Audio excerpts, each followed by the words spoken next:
Assalamualaikum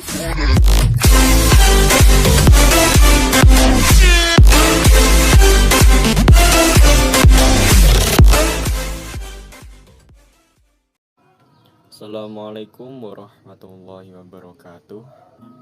Kami dari kelas 12 Farmasi ingin menjelaskan tentang kemunduran dinasti Abbasiyah. Kemunduran dinasti Abbasiyah setelah mengalami masa keemasan, kekuatan dinasti Abbasiyah perlahan mulai memudar. Hal ini disebabkan oleh pemimpin Abbasiyah yang kurang tegas, sehingga membuka jalan bagi Mamluk dan Bani Buwaih untuk mengambil inisiatif merebut kekuasaan. Berikut ini beberapa faktor kemunduran dinasti Abbasiyah.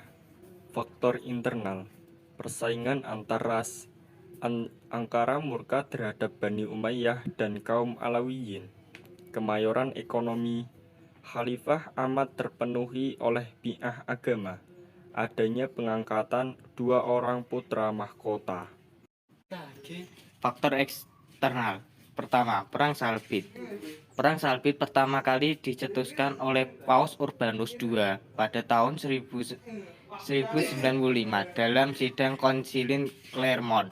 Ia menghimbau hadirin untuk angkat senjata membantu Kaisar Romawi Timur melawan orang Turki Seljuk dan untuk melakukan ziarah bersenjata ke Yerusalem.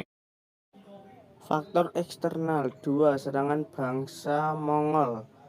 Penolakan Khalifah Al-Musta'im atas tuntutan Mongol untuk takluk dan menyerahkan upeti, serta keinginan Mongol untuk memperluas kekuasaannya ke Mesopotamia, Irak. Penyebab runtuhnya Abbasiyah. 1. Wilayah kekuasaan dinasti Abbasiyah yang begitu luas. 2. Serangan Mongol yang dipimpin oleh Hulagu Khan pada tahun 1258 Masehi menghancurkan Baghdad. 3. Serangan dari pasukan Timur Leng tahun 1400 Masehi dan tentara kerajaan Safawi tahun 1508 Masehi. 4. Perang Salib selama kurang dari lebih 200 tahun atau dalam kurung 1096 sampai 1287 Masehi membuat situasi internal terpecah belah dan konsentrasi terpusat dalam peperangan itu, sehingga kelemahan bermunculan. 5. Perilaku penjabat yang memperkaya diri, berkhianat, dan mudahnya percaya informasi palsu seperti yang dilakukan Fasir al-Alqami. 6. Ketergantungan dengan tentara bayaran. 7. Berdirinya kerajaan Turki Utsmani tahun 1292 Masehi memunculkan perang dengan wilayah Abbasiyah yang dekat dengan Turki Utsmani. Sebab-sebab kehancuran dinasti Abbasiyah. Faktor internal. 1. Lemahnya semangat patriotisme negara, menyebabkan jiwa jihad yang diajarkan Islam tidak berdaya lagi menahan segala amukan yang datang, baik dari dalam maupun dari luar. 2. Hilangnya sifat dalam segala perjanjian yang dibuat, sehingga kerusakan moral dan kerendahan budi menghancurkan sifat-sifat baik yang mendukung negara selama ini.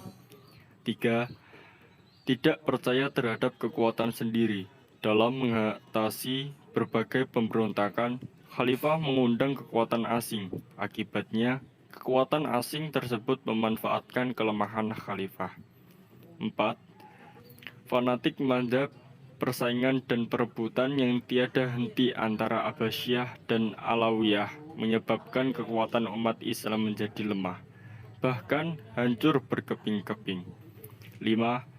Kemerosotan ekonomi terjadi karena banyaknya anggaran yang digunakan untuk tentara, banyaknya pemberontakan dan kebiasaan penguasa untuk berfoya-foya, kehidupan para khalifah dan keluarga serta pejabat-pejabat negara yang hidup mewah. Jenis pengeluaran yang makin beragam, serta pejabat korupsi, dan semakin sempitnya wilayah kekuasaan khalifah karena banyak provinsi yang telah memisahkan diri.